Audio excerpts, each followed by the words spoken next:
You're dialed in to the Dawg Pound Podcast, your weekly shot of Cleveland Browns recaps, reactions, and rants with your hosts, John Drake and Chris Akin.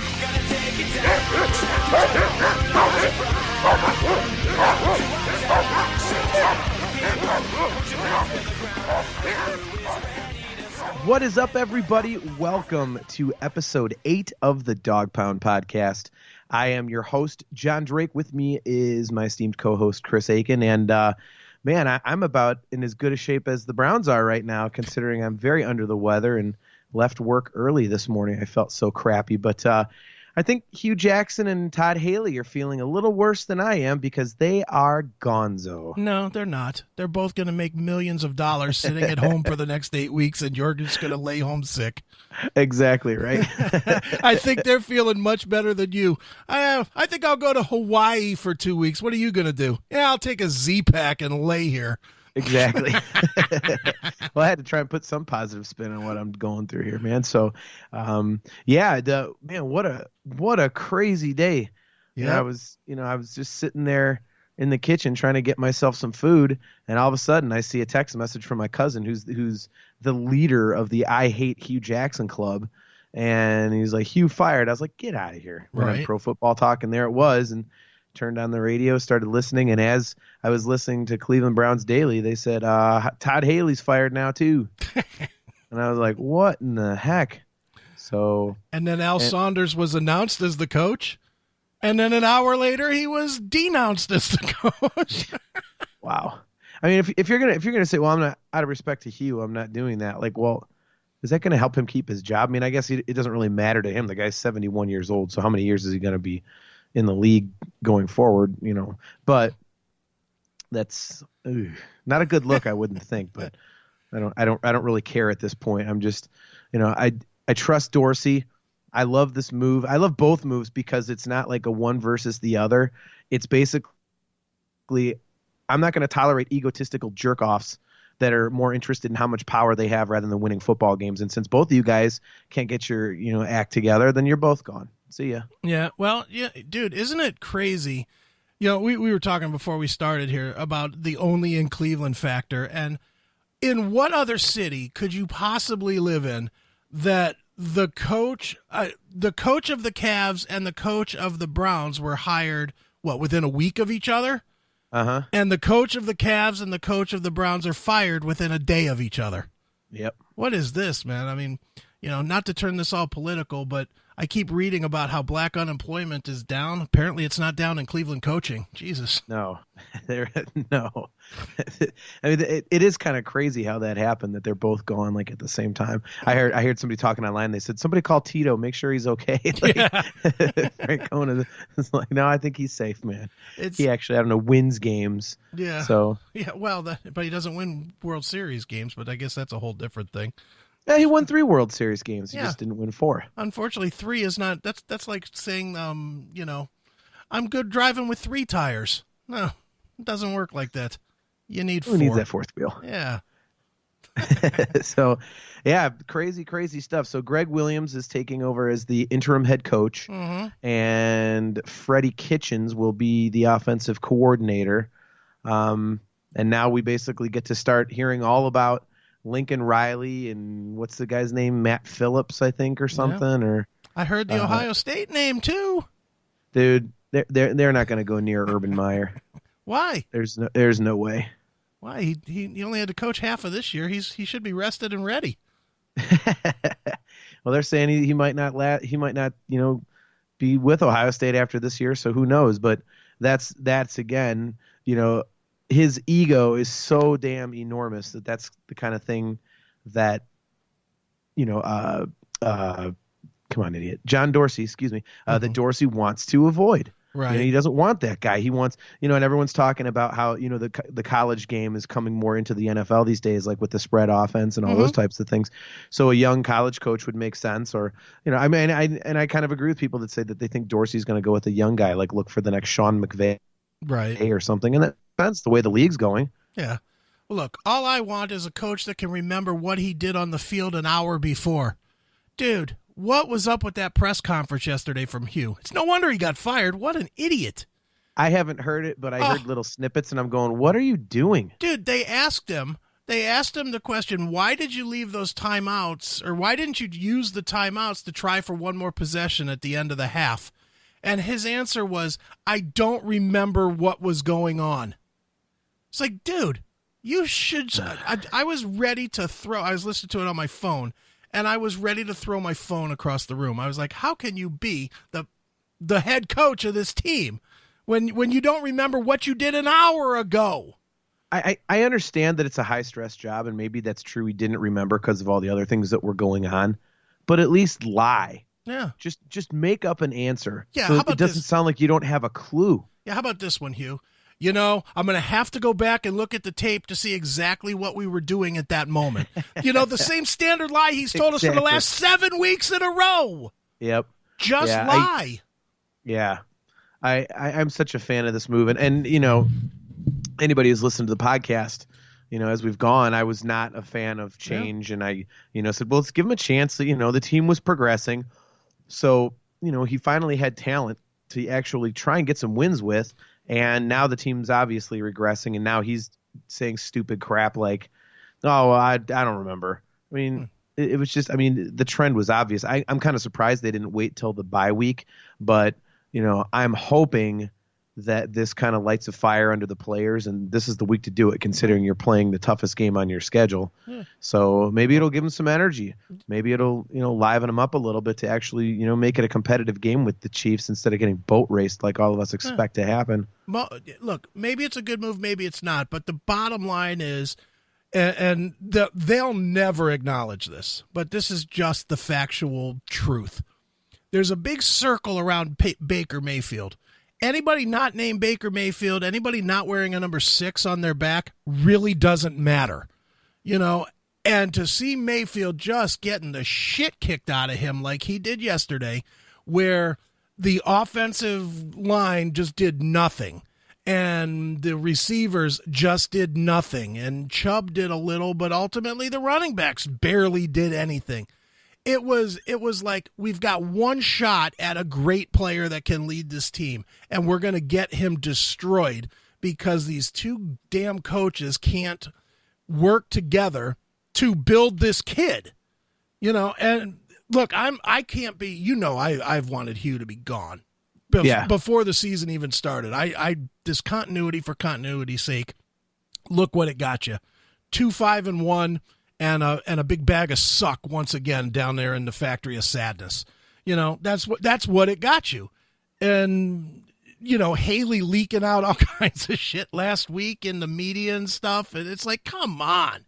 Are we really at this level? What that's going to do is get what could be the core of this team hurt and ruined again. Another Tim Couch, another Brady Quinn, another pick a quarterback.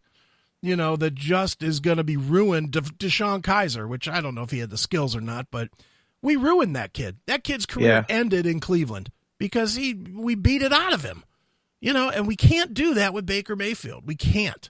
And, good. To me, they're 8 weeks late, but at least they made the move. What do you think would have been accomplished by having these two dickwads in the mix for the Chiefs game? Nothing. It would have been worse. Yeah. I mean, it was obviously regressing. Yeah. And it was obviously the narrative of the team was becoming more about Haley versus Jackson than it was about actually playing and, building towards something. Mm-hmm. And I mean, you could see that the team has potential because up through that Ravens game, I mean, even, they didn't play great offensively against the Ravens, but they did win the game, and Baker drove them down for the game-winning field goal when it counted. The team was progressing at that point. You saw it. You saw it there. You knew there was potential, and then you go out against the Chargers, and it was the first time under Hue Jackson that you could actually say the team quit. Mm-hmm. So you watched them just flop, and then against the Buccaneers, that's a game you should have won. Yeah. I mean, you were playing the crappiest pass defense in the NFL, and instead you take the first half and you're just dinking and dunking it, and you lose that game. Yeah. which is unacceptable. And then you go out and do what you did against Pittsburgh, which, like you said, you had told me before we started recording that, when you knew that we were going to lose the game was when they missed that third field goal. Right. And for me, I thought they were going to lose as soon as they made the second field goal to go up 6-0, because I said, you against a Super Bowl contending team like the Steelers, you can't just come away with field goals, especially when you're, getting good field position and everything. It's just a narrative now. The Browns keep getting good field position and doing nothing with it. And as soon as it was 6-0, I went, this isn't going to work. There's no way, because all the Steelers need is one touchdown and they're leading the game. You should be up 14-0. Yeah, and then that missed field goal should have been 17-0. And now you're onto something, because you've got them way back on their heels, and you can just pin your ears back and start attacking them. Right. And it didn't happen. And I said, you're screwed. I've seen that way too many times with the Browns, where you get a couple drives and you're dominating the other team, and all you get is field goals, and you come back later in the game and just get your ass handed to you. And that's exactly what happened. You know what's pissing me off the most today? More than anything right now about the Browns? It is spring cleaning day in Berea, and Amos is still hired. He still has his job. How is that? I'm so glad you brought that up, because I was actually going to bring that up too. Like, I mean, it's unbelievable. They should not have let him back on the bus after the game yesterday. Dude, how many... Admittedly, I will give the first ounce of credit I'm going to give famous Amos all year long. At least his team knew enough when the Steelers were ridiculously stupid. At least his guys knew enough to cover a free kick and get the ball.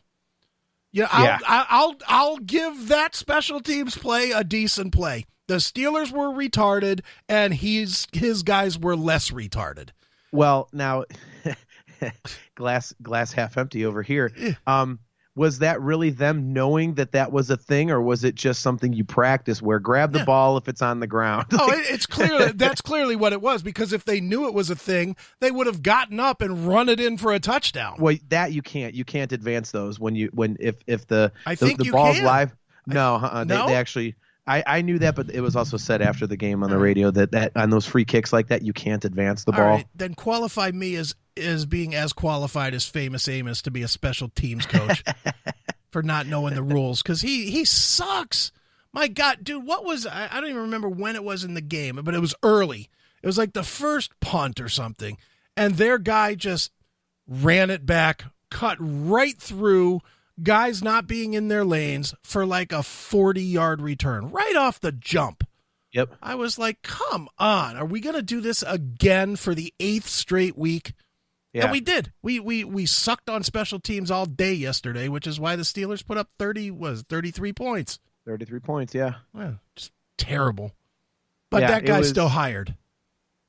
Well, apparently he doesn't have the giant ego that Hue Jackson and Todd Haley have. So, well, maybe it is early too, dude. It's only 3:00 in the afternoon on Monday. So the way this Browns news keeps coming in, we're probably missing something as we're talking we right now. We probably are.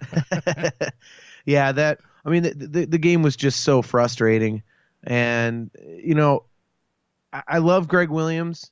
I'm a big fan of his. There's some things I think they could do better, and I'd like to bring one of them up. Can someone please explain to me how in God's name did you see how many times they had a linebacker coming free on the edge that was on the line of scrimmage, and no one went over there to pick them up? No, it was just a straight line, and it was play after play. I'm like, who is going to make the adjustment to put in an extra tight end? Or, have a running back over there to pick this up, because the guy's obviously right there. They keep doing it to you. Yeah. Like, when are you going to put in a blocker? I was shocked that Mayfield didn't get sacked like 8-9 times. Right. I mean, he should have been creamed. And let's face it, you've got a big body. That Fells guy, he's a decent receiver as a tight end, but he's they brought him here huge. as a blocker. He's huge. He's 6'8" or something.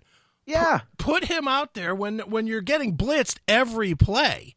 Put him out there and let him hit somebody with that big body. My God. Yeah, no, dude, Mayfield, I'm surprised he was not really hurt yesterday because he took some ugly hits. And of course, thanks again, refs, for not calling yet another helmet to helmet. Oh, let's not do that. There was also the awesome spot where they just jumped it ahead 1.5 yards. And, well, you know. it's getting so ridiculous, and that guy got fired, and right. Now the Referees Association is filing a grievance. It's like, screw you, yeah. Do your friggin' job. And then of all people to mess up the spot, it was the guy that took the fired guy's place, of course.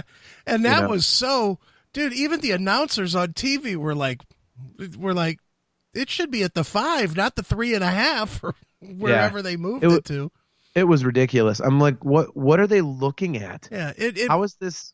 I mean, look, if they miss by 6 inches or something, that sucks, but it's generally accepted. I mean, you can't be exact every single time where the knee is down versus where the ball is.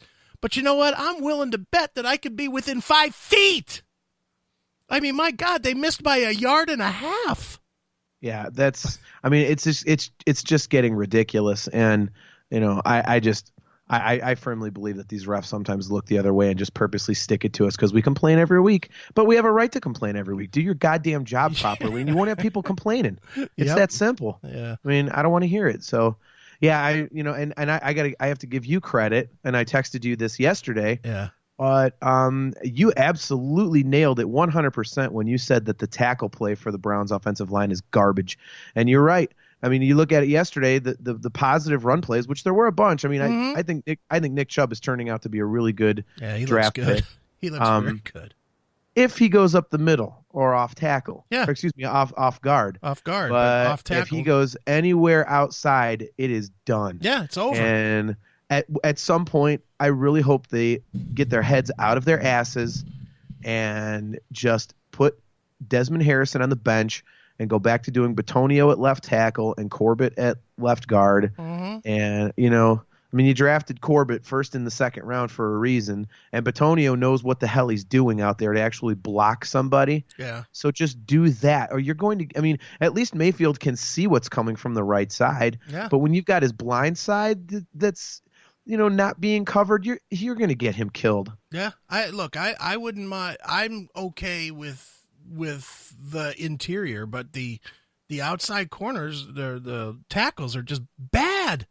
And Harrison started out okay, but if he is not like the reflection of this season, I don't know who is.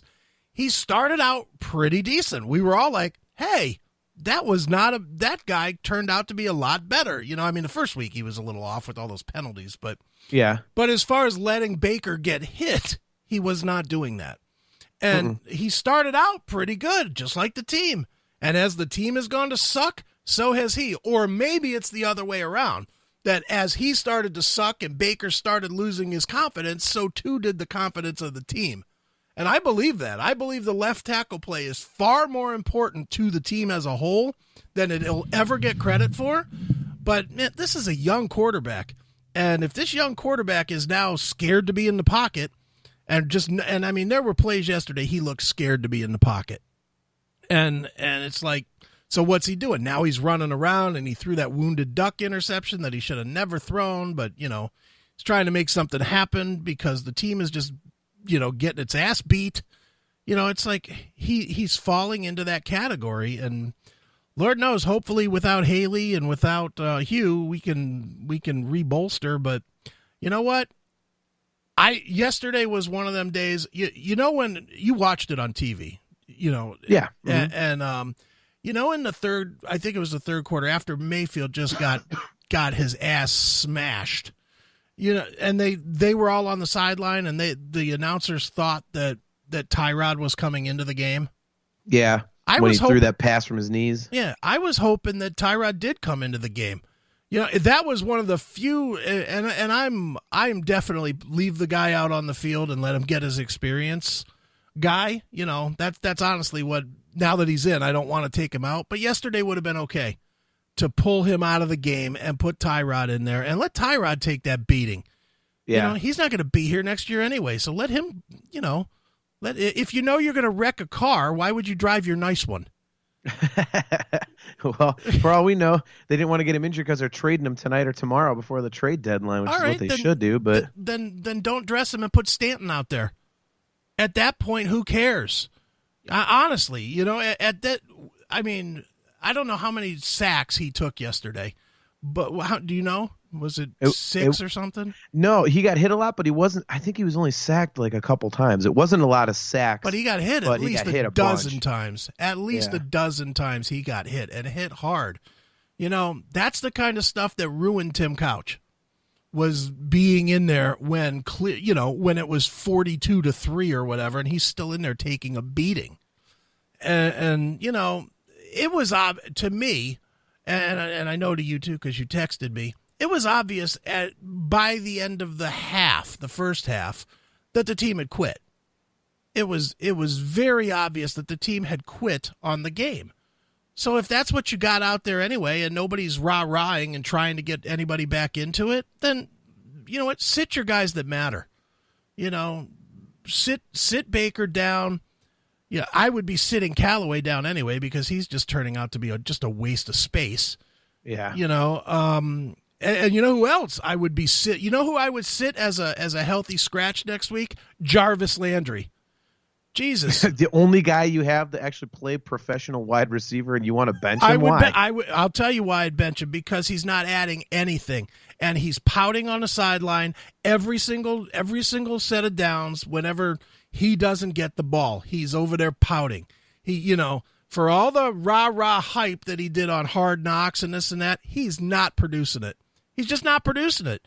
You could say he's the only legitimate receiver we have. He had, 6 catches for 25 yards or something yesterday? He did not play well. Again. Just catching the ball is not... Catching the ball and doing something with the ball are two things. Say all we want about Josh Gordon, and I would not want Josh Gordon back. But Josh Gordon did not have games where he had 6 catches for 25 yards. He had games where he had 2 catches for 110 yards, because he got down the field and got open.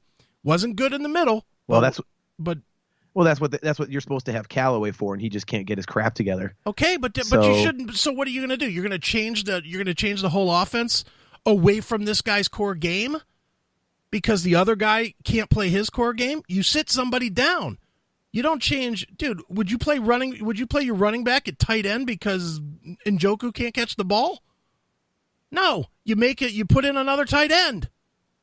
You can't. Well, who else do they have? It doesn't matter. And that's the problem, though, is one of the reasons that Baker's hanging onto the ball, and they said this all day yesterday, is that nobody's open. These guys are not. Yeah. It's like, and they've said this before with the Browns because, receivers long been a position that we've been pretty deficient at. Yeah.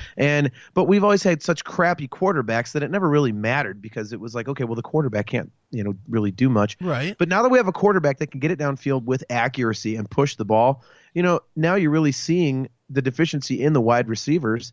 And, Jarvis Landry, he is a slot possession receiver. He's not a number one. He's not a deep threat. So you just have to you're leave seeing him there. that. But you have to leave him there then. Don't line him up on the outside. Put him in the slot. Look, as much what's that kid's name? Ratley? Yeah. Put Ratley out there. Throw to him. He's going to catch as many as he misses, but so what? That's his position. And put Callaway on the other side and put Landry in the middle. And you hurt the offense when you play anybody out of position. Let Landry get us first downs by running patterns over the middle. He's not doing us any justice taking 15, 18, 20-yard outside routes against the number one corner. Part of his game is to get 15, 18 yards after the catch, get the yak points, the yak yards, from across the middle, beating a linebacker. Yeah. So put him in his position, and we'll move the ball. That's what is so, and it's making me nuts about Todd Haley. Thank God he's gone. That he can't see that he's got a running back that is averaging, 6 or 7 yards every time he touches the ball in Chubb. He's got another one that averages 15 yards a catch when he catches the ball out of the backfield, and he's got a receiver that averages 15 yards a play across the middle. So correct me if I'm wrong, but if you play 3 downs with 3 guys that average at least 7 yards a play, you're going to get some first downs. You're going to move the ball. Well, you have to wonder if with a guy like him, again, he's gone because he can't keep his ego in check. Right. And you wonder if part of the thing with him was, well, these guys suck, so I know better than they do, and I'm awesome because they're terrible, and he just let his head get in the way of actually, making smart calls like you just suggested. And, thankfully, can we both agree that, before he got injured, Baker Mayfield and Hollywood Higgins have a really good rapport. Yeah. Higgins was producing. Mm-hmm. So and I think in the off season right now, and we have 8 games to go, so I'm not doing draft talk, but I think if we're going to watch the draft and have like another high pick, if it keeps going like this, I really hope they find the wide receiver in the draft that is the biggest deep threat. Yeah. Tall speed guy, like try and get the closest thing to Josh Gordon, because you really are almost one. You need some depth. We've seen that. But sure. If you're talking about your starters, if you think about, let's say you get that guy, you have your deep threat, then you've got Higgins and Landry, and then your tight end is David Njoku, and then you got Duke Johnson as a change of pace guy in the that's pretty damn good. Right. That's really all you're missing is that deep threat. Like you said, just send Ratley out there to do it. But it does free up Jarvis Landry if you have that guy that you have to respect, taken off down the field. And again, that's supposed to be Callaway, but he's not doing anything. Yeah, but you so then give up on him and give somebody else a try, no matter who it is, Perriman or it doesn't matter. What I'm saying is, dude, you can look at teams that, especially a wide receiver, you do not have to have a stud wide receiver to be a championship caliber team. Look at a couple of years ago with the Ravens when they had an over the hill Steve Smith and Torrey Smith. Those are not at that time. Now, Steve Smith, Hall of Famer maybe for his career, but he wasn't when he was with the Ravens. He had blown out his Achilles and had come back and then hurt himself again and come back. He was a shell of himself. But those receivers were decent. They were decent, and they caught the ball 70% of the time. Now, I admit, Callaway has been an absolute bust. The only thing he's catching is tickets. Because didn't he get another ticket last week? I didn't hear that, did he? Yeah, he got another ticket last week, a speeding ticket. Thankfully it wasn't with pot or whatever, but he got another ticket last week. What an idiot. But you know what? His job is to catch the ball. So throw him the ball 6-8 times a game. If he catches them, fine. If he doesn't, sit his ass down, bring someone up from the practice squad. I promise you there's somebody that's hungry enough to want to be on the main roster. Or somebody that's unemployed right now. Well, I'm sure they're hungry enough, but the question is, can they get open? That's the problem. These guys they're not getting open. So that's why you see, people say, oh, well, Baker's taking more chances. No, not really. He just has to throw the ball to someone. So he's forcing it, or else he's just going to tuck it in and scramble the whole time. But you know what, dude? At this point, any talk of playoffs are officially done. We're 2-5-1. Well, we could win the last 8 and then finish 10-5-1. It's realistic. Stop. At this point, have Baker throw to spots like he's supposed to, and let the receivers. And if he gives up 30 picks, just like I've said last week and every week before, this is his Troy Aikman year anyway. Let him throw 30 picks. Who cares? At least have him doing what he's supposed to do.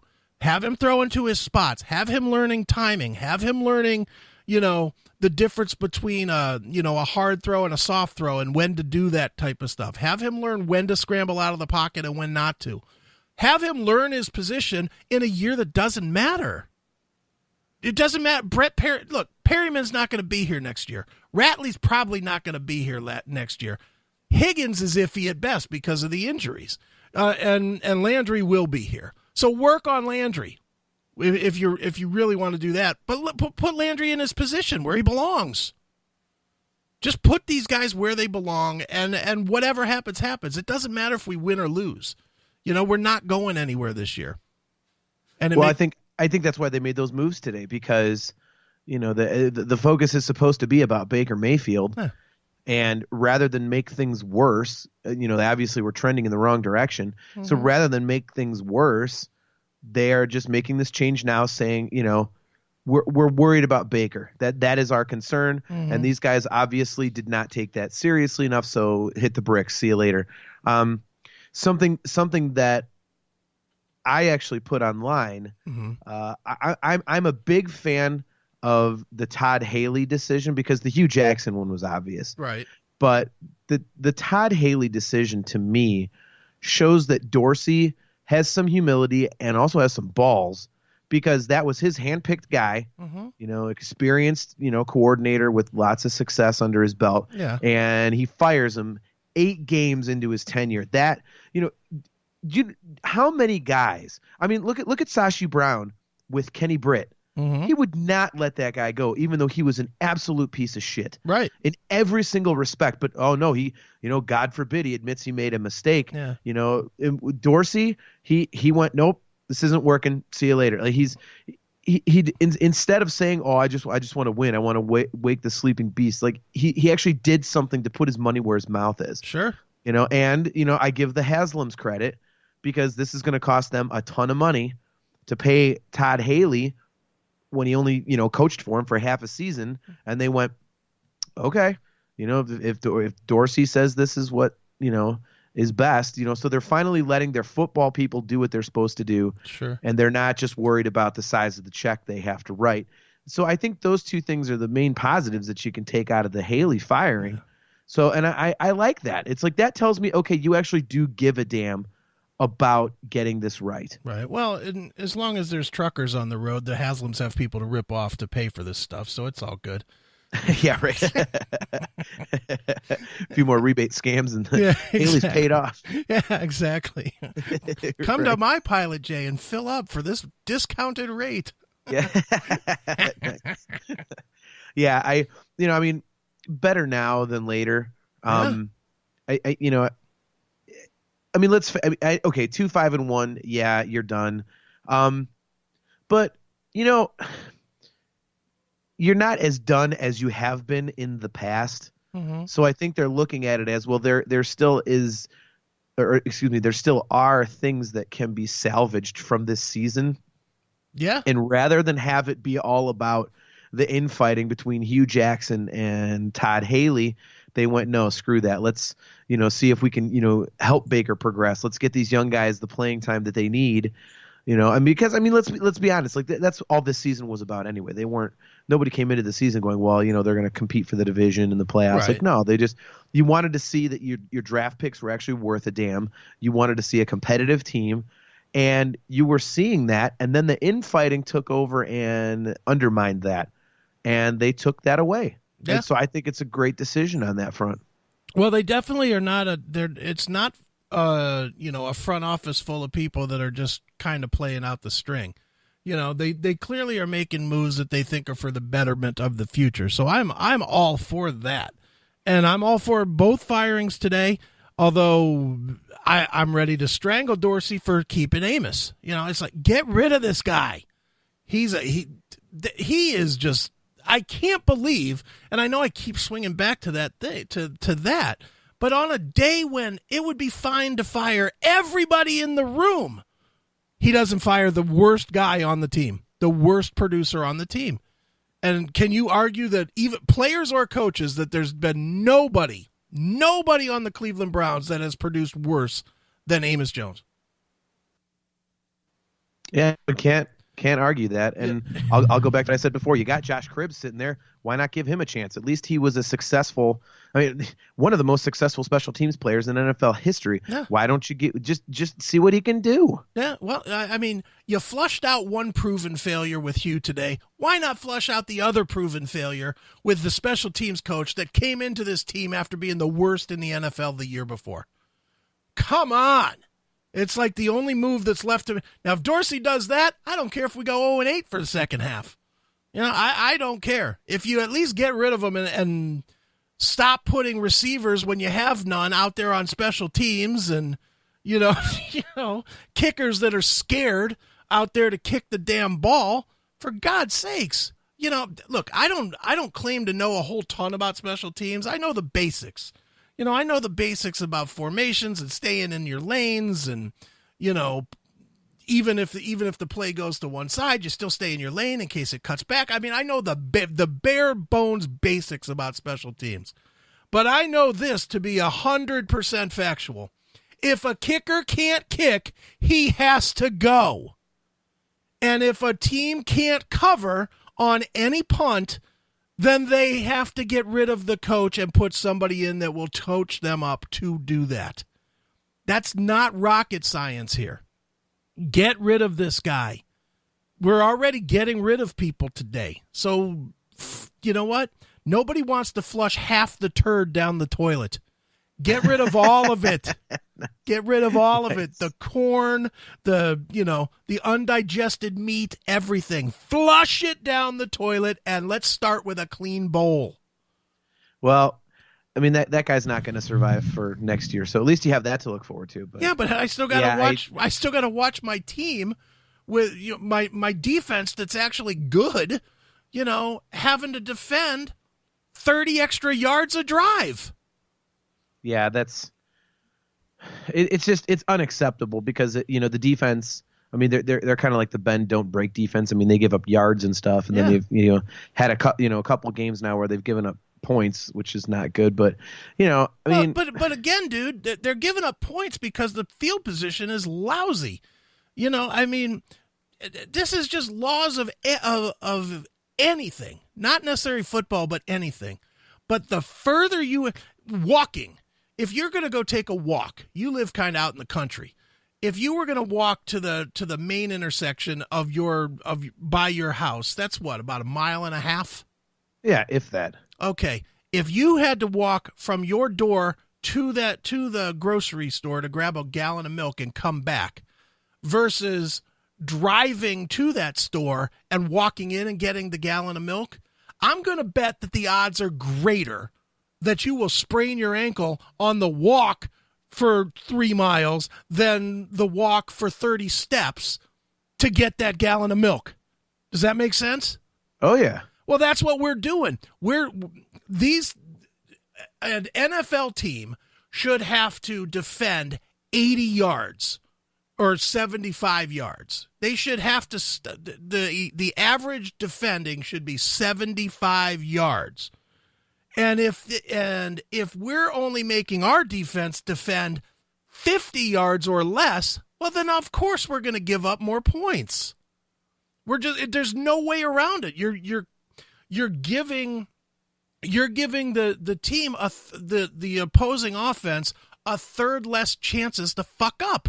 Yeah. And that's why we're giving up 30 points here and 40 points there. If you look back to the Charger game, which we all admitted the team played lousy, but what was the starting field position for the Chargers? Every single time it was midfield. So you automatically gave them 25 yards as a gift every single time. That's 2 holding penalties. Anytime an offense our offense gets 2 holding penalties, what do? Punt. Right? Yep. So if you turn that the other way,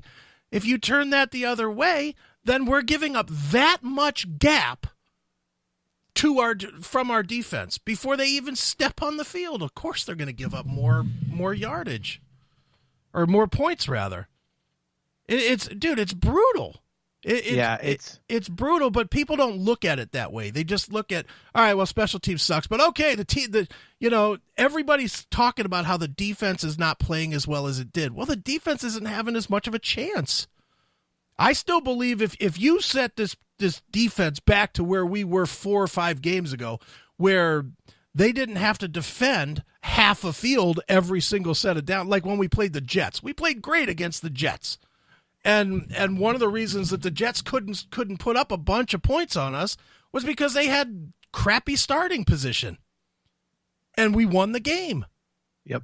Yeah, dude, it's basics, and it's we're leaving a key element. I'm a believer, and I know I'm probably alone in this, but I believe that special teams is more important than the offense and the defense. I really believe that because it's such a momentum shift whenever it goes bad. When Anytime the special teams has a bad play, it is a momentum changer for the game. Anytime. Missed field goal, we lost all momentum yesterday. Missed extra point, team quit at that point. And that's special teams, and that's coaching, and Amos Jones is a lousy coach. Period. He's terrible. I mean, to your point, let's go to something that Baker said.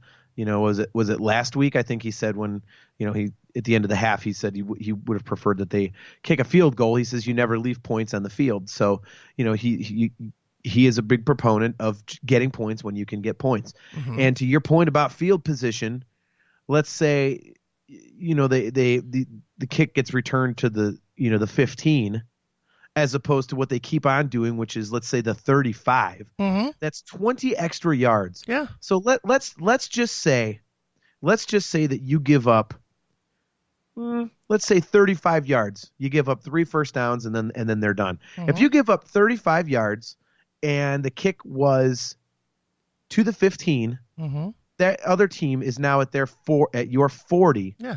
Which not a lot of teams are going to go for they're going to punt. Close to 60-yard field goal in that situation. They might go for it on fourth, but you're probably looking at a pooch punt. Yeah. When you start at the 35 and they only get 35 yards of damn offense, they're within easily makeable field goal range. Unless it's the Browns and we have the Browns kicker. Yes. So, but I mean, you're basically making it easier for them to score, even if they don't really have that successful of a drive. Mm-hmm. And I mean, it just can't be overstated enough. And then, these penalties. I mean, the opening kickoff yesterday, they had a friggin' penalty. Yep. So, I mean, it was right there at the beginning of the game. I was like, you got to be shitting me. Yeah. And I mean, it's just it's completely unacceptable. And I'll be completely honest. People were complaining about Chris Tabor the last couple of years. I'm like, their special teams were like in the top half of the league. Yeah. And I never understood what everybody was complaining about. And then we got rid of him and chalk that one up under be careful what you wish for, everybody. Mm-hmm. Like, I mean, you see what the alternative is. Yeah. So. Well, and that's why they got to get him out of, they got to get Jones out of here now too.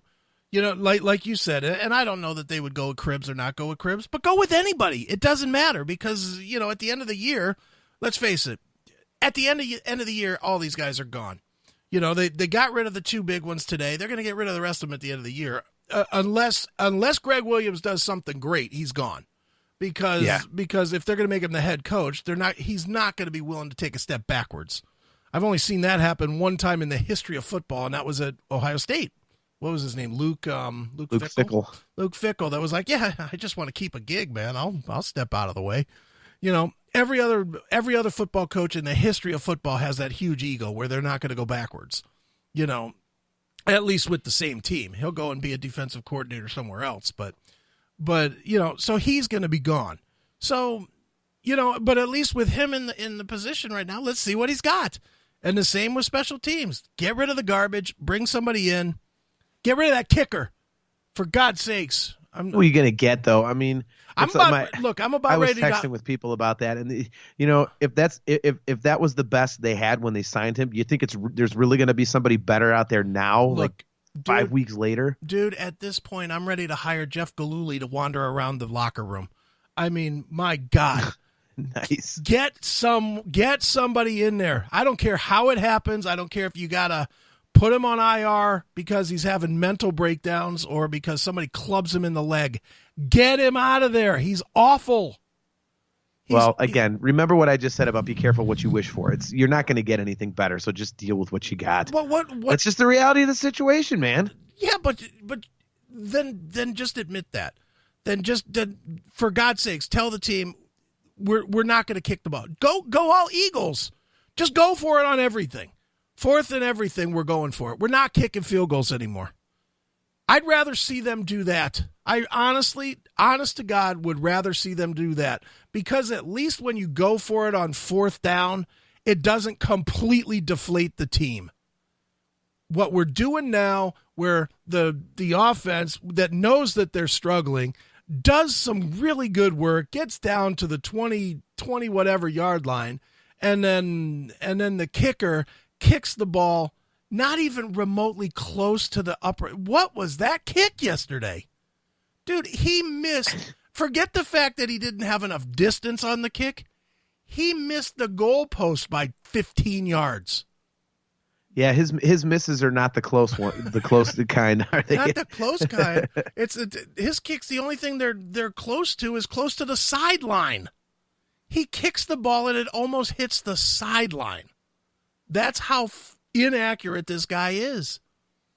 Yeah, he's definitely not great, but unfortunately we're stuck with him for the rest of the year. So what is Matt Barr doing these days? I know he's old, but Jesus, I'd rather see a 75-year-old Matt Barr out there giving it a shot than this kid. Well, and I know this is years past, and this everyone brings up this name, because of nostalgia and everything. But I'm sorry, but when we had Phil Dawson, yeah, and Joe Banner decided not to re-sign him, it's like, is it really that big of a cap hit? And I'm sorry, but when you have a guy who is basically automatic, you know that you can send him out there when you need points. I mean, do you think the Ravens are just going to let Justin Tucker walk in a contract year? No. He's the most accurate kicker in NFL history. Yeah. You keep that guy because it's not an expensive cap hit, and every time he's on the field, you're guaranteed that he's going to get you those points, unless you're talking about, well, go make a 65-yarder, and then you're like, okay, well, it's a crapshoot. But, I mean, a guy like that, you keep him. And, it's just, everyone says, oh, it's just a kicker. Oh, okay, really? Well, with just a kicker, we would have at least one more win right now. We'd be 3-4-1, probably 4-3-1, because you could say that the Pittsburgh and the Saints games, those would be victories with a guy like Phil Dawson kicking the damn football. So, I mean, how much different does 4-3-1 sound than 2-5-1? Yeah, well, and guess what? Both guys that got fired today would still have their jobs. Exactly. Yeah, and and to me, it's just, people say it's just a kicker. It's just a kicker. Like, yeah, but you know what? When you have a chance to have a good or great player on your team, it doesn't matter what position that is. You do that. It's like the teams that in the NFL draft, when they have, like let's say the Broncos this year, they have Von Miller. They've got like one of the top 2 best pass rushers in the NFL. So what did they go out and draft when they had a top 4 pick, top 5 pick? A pass rusher. Yeah. The best pass rusher in the draft. Why? Because it never sucks to have that like more good players. It doesn't matter what the position is. Yeah. If you have all-star level talent, all-pro level talent, it always benefits your team. Right. Wasn't Sebastian Janikowski a first-round pick? Am I wrong in thinking that? No, he was. That was the whole joke about him. Yeah. That the Raiders picked him in the first round, like the 20s or something. But yet, 20 years later, he's still in the league. Yeah, because he was good. Look, he's 163 years old at this point. Wouldn't you want him on your team right now on the Cleveland Browns? I would. Well, I mean, look. Yeah, I mean, look what happened. The Raiders decided not to pay him, and the Seahawks immediately picked him up. Yeah. So I mean, there you go. I mean, that Dan Bailey guy. When we let go of Zane Gonzalez, that was the name everybody wanted, and he knew that he was going to be a hot commodity, so he just sat back and waited for a contender to need a kicker. He's like, I got money, I don't need to kick until it's somebody that I want to play for, and so Minnesota went out and got him, and now all of a sudden they have no problems with their kicking game. Like it's pretty simple, and so again. Can't do anything about it now because this was years ago with Phil Dawson. But, he's 42 or something. He's still kicking. Yeah. And he's still, from what I understand, he's not quite as successful as he was, but he's still damn good. He's still better than what we have. Yeah. And the thing of it is, like, if he would have stayed here, the reason he was successful is because he knew the weather conditions. He knew how to kick in this stadium. Right. So he'd be kicking in the same environment 8 times a year. And so he knows what the hell to do. Yeah. I mean, and to be honest, it's not difficult. And to be honest, it's more than 8 times a year. It's 11 times a year because he knew the other 3 stadiums. Yeah. Very good point. So, he would have been far better than we have now. Is this the new Cleveland curse? It's the kicking curse since we got rid of Phil Dawson? Yeah, apparently we haven't had a good one since. Yeah, apparently so. I'm sorry. I'm just not a fan of letting good players go. And it's, people like, everyone was saying, oh, Mitchell Schwartz, when he left in free agency, people were, they didn't even give him an offer. Yeah. And it was like, and now look, he's basically an all-pro for Kansas City. It's like, well, yeah, he was a plug-and-play right tackle for us. Mm-hmm. And you never had a single problem with the guy. And you just let him walk. I mean, why would you do that? No, it made no sense. And that's why, again, I go back to my earlier point. I love what John Dorsey is doing, because he's putting that ego aside and just saying, we need good players. We need people who are interested in winning. And if you're not on board, then get the hell out. Yeah. And so Haley and Hue were not a part of that. And Josh Gordon was a knucklehead, so he's gone. Yeah. Antonio Callaway better keep his nose clean, or else he's going to be gone. Right. Kenny Britt, the day that Dorsey walked in the door. Yeah. I mean, and that right there just shows that, and I said that day. I'm like, okay, so this guy's got a clue. Right. Because he knew that Kenny Britt was just walking around causing problems purposely and just being a total a-hole. And so, the first thing he did was, yeah, you're gone. Yeah. See you later. Beat it, stupid. Yeah. I mean, you just don't need that kind of crap. And it's nice to have a guy in our front office that finally gets it. Right. And is acting like a professional. And, you're handing him 10 draft picks next year. And if the season is going to continue, I mean, I'll be shocked if we get more than 4 wins this year, just because, not because I think the team will play that poorly, but I just think the other teams in the schedule are, very difficult, to overcome. But, you're going to hand them another high draft pick, probably in the top 10. Yeah. Well, I mean, if the season ended today, they'd be at number 6. Okay. I think I saw that this morning, that they'd be at number 6, and they've got room to move up. Because, I know that, San Francisco is at number 4 or something, and they're going to win another game or two here or there. Yeah, we have the second toughest schedule. Yeah. And coming up to close the season, and it's, you know what I mean? And so the guy, I think we've said this before, but Baker looks like the real deal. Denzel Ward obviously does. Nick Chubb does. Mm-hmm. We got to see what Austin Corbett's going to be. Yeah. But, I mean, you find a Jannard Avery in the 5th round. He can draft. Mm-hmm. And he was very astute in his trades for Tyrod Taylor and Jarvis Landry, and Demarius Randall was a great pickup. Sure. You got guys like Terrence Mitchell and whatnot. And, so the guy knows what he's doing. Mm-hmm. And I like that he's not putting up with any crap. So, you hand the guy 10 draft picks next year, including like what you said right now would be this number 6 or something like that. And I mean, you don't know what they're going to get. I mean, you could see some trades before the trade deadline. I honestly wouldn't be shocked if they traded Tyrod Taylor for the exact same reason that, they traded Carlos Hyde, which is, well, we have a guy and this guy's not going to be here after this year. So if we can get anything for him rather than get nothing, right, why not do it? So, sure. I'm encouraged by that. And, I'm glad that they didn't wait and let, the cancer that was, Haley and Jackson just keep eating at the team from the inside. I'm glad that they made these decisions now. Right. So, so on that one, let's close this up here. What are you thinking against the Chiefs this weekend? 58-3 Chiefs. Yeah.